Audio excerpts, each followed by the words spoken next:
Qui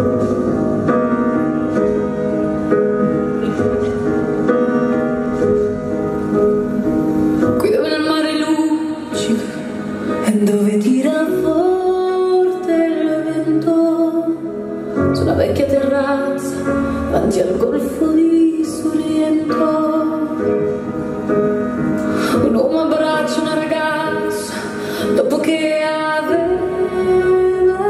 pianto, poi si schiarisce la voce e ricomincia.